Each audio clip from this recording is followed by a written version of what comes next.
doorkii hore intaanaan soo laraysan waxa jiray Soomaaliland xirbar baa ka jira hadiyo jeer xagga shidaalka ah dhibaatada ugu weyneedna waxay shidaalka wax soo saarkana waxa ka qayb qaadanaya biyaha maadaama aan soo laraysan berigii hore waxa la dhibayay marna xirbar baa ugu dhacay shidaal markuu shidaalkii ugu qaaliyo dhaqaalihiina isdhimo beeritaankii ugu yaraa boqolkiiba 30 isagoo maanta markaan soo lareenay boqolkiiba boqol faa'iido weyn baan helay waayo biyihii bilaash baan ku cabinaa wax soo saarkii waan la bilaabnay qaybtii shidaalkii way naga daboolantay beerdheeli waxa bixi jiray maalin walba waxa bixi jiray 5 litro naafta oo la garanayo intay tahay qiimaheedu maantana waxaan ku cabiyaa biyihii bilaash waa litirka yar badroolka ee biyaha generatorka way qaaday marka biyaha ku geysan wadigan arkay maanta nimcadii alxamdulillah arabkhidii waa tan baxsay nimcadii wax soo saarkii waxa igu dhaliyay markii Soomaaliland anaga oo aad dhaqaalaha beeraleyda kulliba waxaan ugu furan Ethiopia marka wax soo saarkeega kulliba qiimihiisu boqolkiiba boqol munaasib ma aha iyadoo taasina haysato haddana waxa noo raacay markay dagaal Sacuudiga ka dhaco badrool la waayay naafto wixii aan beeraynayba wax istaagayaan zero markaan sidaa istaagnayba waxaan ugu dhalatay meel alla meel aan ku soo qaadno shirkaan biya badrool marka weyn ku naafta marka weyn qasab waxaan ugu noqotay inaan doorno solar markaasaan shirkadna solar systemka la kulanay markaan qoladan la kulmay way iga yeelaan waan ka amaahday waan ku faa'iiday waan iska bixiyay si fudud baan iska bixiyay waxaan xisaabiyay maalintii intaan bixiyo shidaalkayga ku bixiyo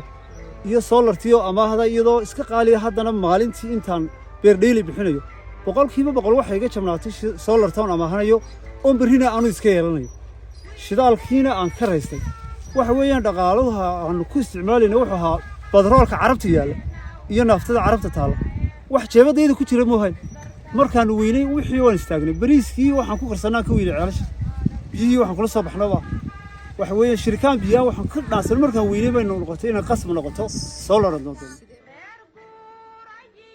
dhaqaalaha koobaad waxa laga geliyay shidaalku ahaa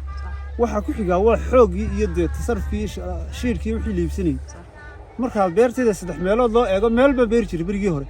meeshaasina badroolka carabta iga xidhnay ma la helayaa ma la waayayaa taasa ma beerin jirin berigii hore arabikhi iyo waxaan beerta wax ka cuno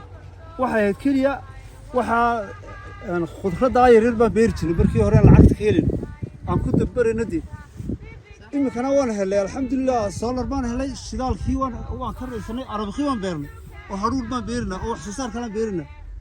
beeraleyduna maalintii hore way la yaabanaayeen waxaan solartana waa qaali imika laakiin si waxay ogaadeen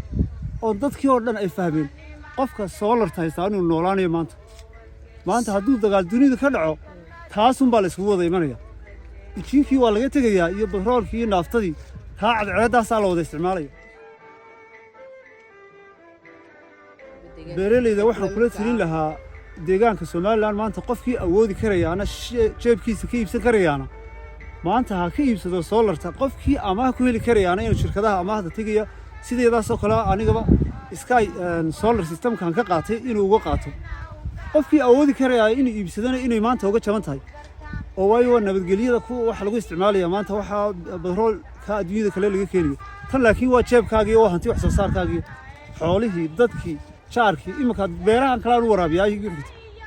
ma haysto in kaan ugu waraabinayaa mashiin ma haysto ceel ma haysto